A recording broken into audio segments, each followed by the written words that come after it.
Imagine for a minute you had a crystal ball, and nestled deep within its depths lay the future, specifically the next 12 months. What if it could reveal the next seismic shift in the running world that would not only set you apart from your competition, but smash them to smithereens? Well, that's exactly what we're going to do in today's video. Our resident seers have spent hours meditating, aligning their chakras and tuning their vibrations, all in an effort to bring you cutting-edge running trends before they become mainstream. We're going to share the 7 trends that will be shaping your running in the next 12 months and the one that is going to be a total game changer. With this knowledge, you'll not only keep up with the curve, but you'll bend it to your will. So let's dive in. So the first one is smart watches adapting training based on the different data that they collect. These watches that we use collect a whole wealth of data, including sleep, heart rate variability, training load, and also your recovery readiness and that sort of thing. So all of these watches are collecting all of these different things individually. The next step is to put it all together and help you to guide your training and that sort of thing as you go through a training cycle. An emerging trend that we're seeing in strength and conditioning at the moment is what we call blood flow restriction. So essentially that is using things like blood pressure cuffs around your muscle while you're exercising. And the goal of that is to restrict blood flow so that we can essentially increase the muscle size and strength of the muscle without having the load or that eccentric force and the muscle tearing. So what does that all mean? Essentially what the blood flow restriction is doing is that it's restricting blood flow through the muscle, but it's still allowing arterial blood flow. So the muscle is still getting oxygen and different sort of cellular functions that it needs, but it's being somewhat restricted. What does that all mean? So a non-sciencey view is the cell is still getting all the metabolic stuff that it needs to get stronger, but without having to have the load or the muscle breakdown that happens when you're just doing strength training. The thing with general trends is that very often they become quite popular, and then the science needs to sort of catch up in time after all the research that gets done to validate whether these trends are useful or safe. And the thing with blood flow restriction, the studies it has been around for quite a while. So the studies have now kind of caught up. There's still a lot more that needs to be done. But so far within the literature has shown that very much using blood flow restriction is a safe method for your strength and conditioning, also to complement your strength and conditioning as well. Of course, there are contraindications, so let me just say that. If you have history or family history of blood clots, if you're pregnant, things like that, you really just want to stay away from it and speak to your physician first as well. Of course, there needs to be more literature to really show the increase in performance benefits for this, but for now, from a safety perspective, it is an okay aspect to add to your strength and conditioning. It's been a number of years since the first prototypes of the carbon-plated shoes hit the market, and these shoes have changed the face of running, both for amateurs and for pro athletes. And as we're seeing, records are still being broken on a regular basis, and athletes are getting faster, and everyone reports that these shoes just make them feel and run so much better. So the thing is, like, at this point in time, can there be new innovations in this market? I'm not too sure. I think what we might be seeing, instead of whole new innovations popping up, is that we might start to see refinements around these things. We've seen companies experimenting with dual density foams and finding different ways to use other materials for the carbon plates and using lighter materials like nylon and cheaper materials to bring the price point of these shoes down. So in the future, we might start to see more refinement and just slight increments in improvement as these shoes become more common. Another running trend we may start seeing in 2024 is specifically related to nutrition, and it's the carnivore diet. What is this diet? It's a diet that is exclusively meats and fish and excludes all kind of fruits, vegetables, legumes, breads and pastas. It is only in and around animal sources of food in particular. Why is it gaining so much traction of late? It may be because it's pretty simple to do, and so people are finding that. But the claims are that it's really good for weight loss and that it will help with inflammation quite a bit as well.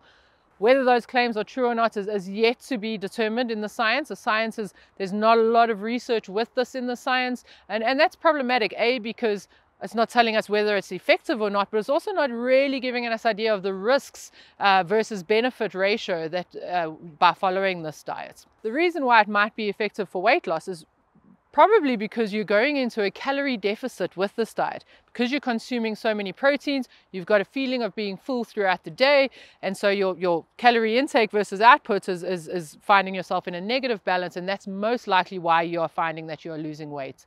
Whether or not that is a healthy aspect is yet to be determined with this diet. Some of the risks that are said to happen with this carnivore diet in particular is heart disease and obvious vitamin and mineral deficiencies, because you're not taking in any kinds of fruits and vegetables. There are also a lot of people are reporting concerns with digestive issues. And the last one is metabolic acidosis. Because you are not taking in any sources of fruits and vegetables, you can find yourself in metabolic acidosis, which has massive effects on your kidneys.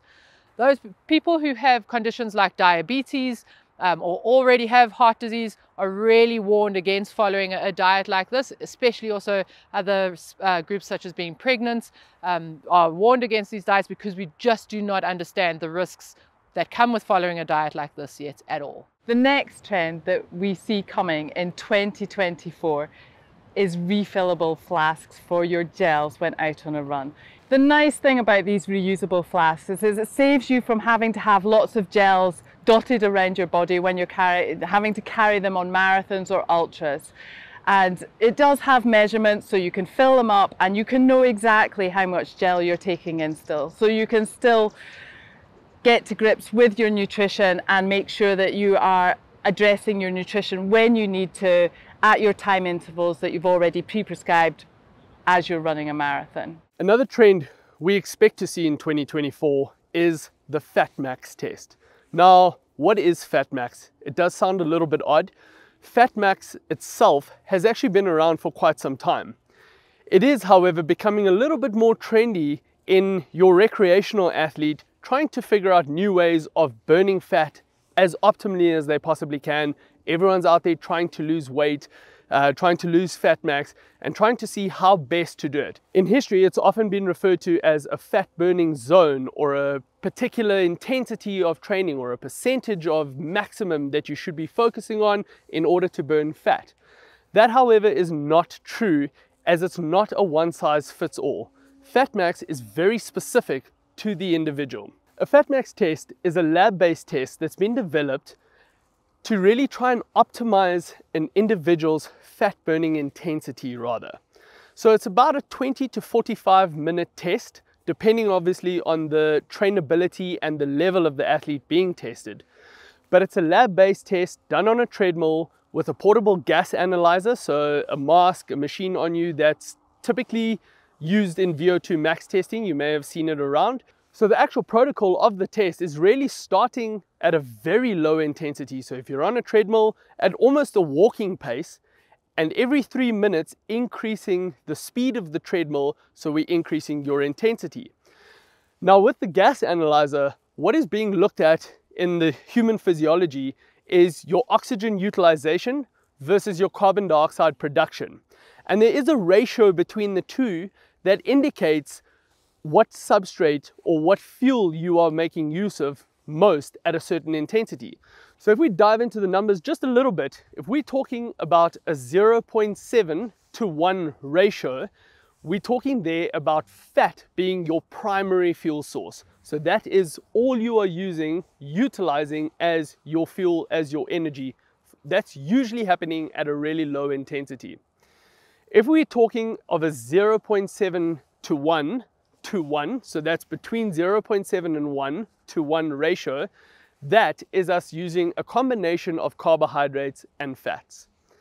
Anything over a 1 to 1 ratio is where we've really made a switch primarily to carbohydrates. Now, I know I'm talking about ratios. That ratio is referring to an oxygen utilization versus carbon dioxide production. So that's what we talk about, the 1 to 1 ratio. Now, again, sounds a little bit sciencey, but if we're using the gas analysis and we do plot it on a graph, carbohydrate utilization over a period of time, so increasing intensities, we generally see as a pretty linear graph. So the higher the intensity, the more carbohydrates we use. Fat, on the other hand, is at a low intensity, we are burning relatively low amounts of fat as our main substrate. As intensity increases, that graph will climb to a point where we then get to what's referred to as that fat max, so the highest possible utilization an individual has, before then switching over again, the higher the intensity gets, where that graph then starts dipping down again to almost zero. So at a high intensity, we are using almost no fat as a substrate. This information helps us individualize intensities for each specific runner, rather than trying to find a particular zone or just say 70% of max is fat burning zones. Again, it needs to really be done in a lab and have a proper test done for this to be accurate, for it to be specific enough.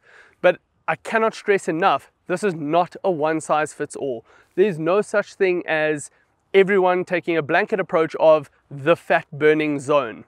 It is specific to you as the individual as to where you optimally burn the most fat. So most of us use smartwatches and wearables like Fitbit to collect data around our sleep and our tracking.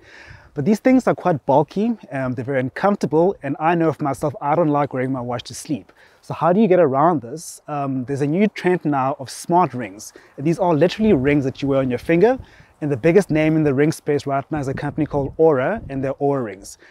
Oura sells their device as a sleep and activity tracker. So they're narrowing down their focus into what they track. It tracks sleep, it tracks heart rate, and it tracks temperature. The third generation of the Oura ring has also added blood oxygen measurements, and what they promise to do here is to allow you to basically track your health and activity over time with a very slim and very trendy device. I think this is a very exciting space. We're seeing a variety of different devices that can be used by different people who want different tools to measure the things that are important to them for their health. With ChatGPT and ChatGPT 4.0 that just came out, AI is all the rage right now. And AI can have some great utility in building training plans for athletes.